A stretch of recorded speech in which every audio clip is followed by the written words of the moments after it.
Première mission de la Folie des mangas. Cette émission va avoir pour but de vous présenter un ou des mangas de façon un petit peu atypique et non conventionnelle par rapport à ce que vous pouvez voir sur le site. Donc aujourd'hui, notre émission va être sur les shoujo, mais pas n'importe quel shoujo, des shoujo atypiques, originaux, soit par leur caractère, soit par leur personnage, soit par leur histoire. Le premier shoujo dont je vais vous parler est édité aux éditions Soleil et s'intitule Dangerous Love. Pourquoi parler de ce shoujo, me direz-vous, puisque quand on voit le titre, on pourrait se dire qu'il est banal et qu'il n'y a rien de très intéressant. Or, cela est faux. Ce qui est intéressant, c'est de voir une jeune fille qui croit pouvoir manipuler l'amour, qui croit pouvoir manipuler les autres, et qui en fin de compte se retrouve elle-même manipulée par ses propres sentiments. Cela est un petit peu, comme on dirait, l'arroseur arrosé. C'est assez intéressant, tendre et drôle. Voilà pourquoi ce shoujo, pour moi, se démarque d'autres shoujo classiques, où la fille est vraiment niaise, avec un garçon généralement super beau, qu'elle essaie de conquérir pendant X tomes. Ici au moins, en 2 tomes, l'affaire est réglée, c'est très court, efficace. Je vous laisse un petit peu regarder les illustrations.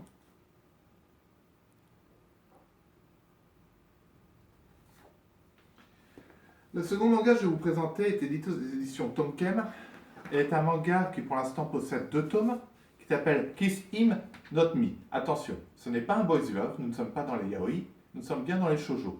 Pourquoi ce titre? Tout simplement parce que la fille en question, qui est donc ici représentée sur les 2 tomes, s'appelle Serunuma. Elle est une fujoshi qui adore regarder les beaux mecs ensemble et se faire des films. En fait, en gros, une amatrice de boys love, totalement otaku, et qui se retrouve pris suite à un changement de look, pour le moins surprenant, dans une aventure complètement disjonctée, avec 4 mecs complètement barrés, ce qui nous donne une bonne tranche de fou rire, une bonne tranche d'humour, une bonne dose d'humour et de fraîcheur, ce qui est très rare dans un shoujo qui généralement au bout d'un moment prennent la tête avec les sentiments et tout ça. Ici, pas de prise de tête, on se détend et on rigole bien. Les 2 autres shoujo que je vais vous présenter sont beaucoup plus dark et font appel plutôt au paranormal. Et pas qu'un petit peu, même beaucoup au paranormal. Donc c'est vraiment pour les amateurs du genre, si vous aimez les vampires, les loups-garous, les monstres, le surnaturel, alors là vous serez ravis. Vous avez d'un côté Dark Sweet Nightmare, publié aux éditions Soleil, et Will Love, publié aux éditions Soleil.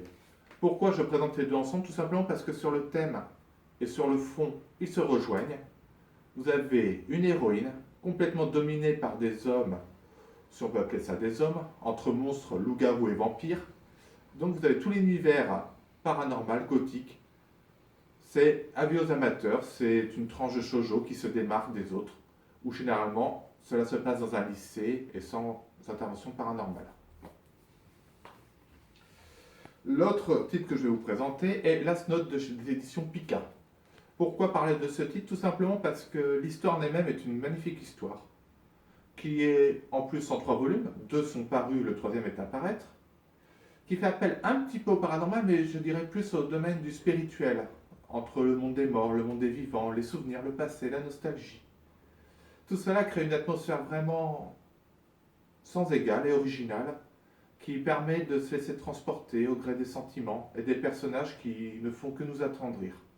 À cela, ajouter des graphismes vraiment magnifiques et soignés pour un shoujo, ce qui est malheureusement rare. Et vous comprendrez pourquoi ce shoujo, pour moi, se démarque des autres.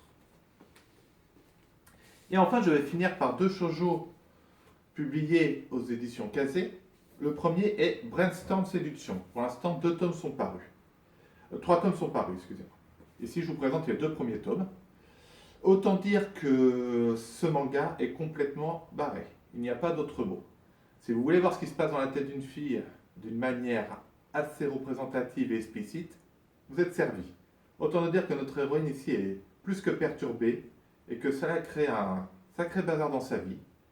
Entre amour, rigolade et humour, on est servi. Et en plus, ce qui est assez intéressant, c'est de voir les émotions représentées par des personnages. Je ne vous en dis pas plus parce que sinon ce serait vraiment dévoiler la beauté et l'originalité de cette œuvre. Et enfin, je finirai par un shoujo qui, lui, se démarque complètement. Rainbow Day, qui a d'ailleurs été élu meilleur shoujo de l'année 2015 au Japon. Pourquoi? Tout simplement parce que ici, pas d'héroïne, mais un héros. Et oui, ce n'est pas un shonen, et pourtant on est bien avec un héros masculin. On pourrait même dire 4 héros masculins, mais on va dire que un est plus mis en avant que les 3 autres. Ce qui donne une autre vision du shoujo, une autre vision des histoires d'amour, et forcément ne peut que plaire et séduire. C'est le seul titre à être mis de cette manière-là. Voilà ce qui en fait son originalité. Maintenant, si vous avez d'autres titres de vous à présenter ou des coups de cœur niveau shoujo, n'hésitez pas à commenter. Et je vous dis à la semaine prochaine.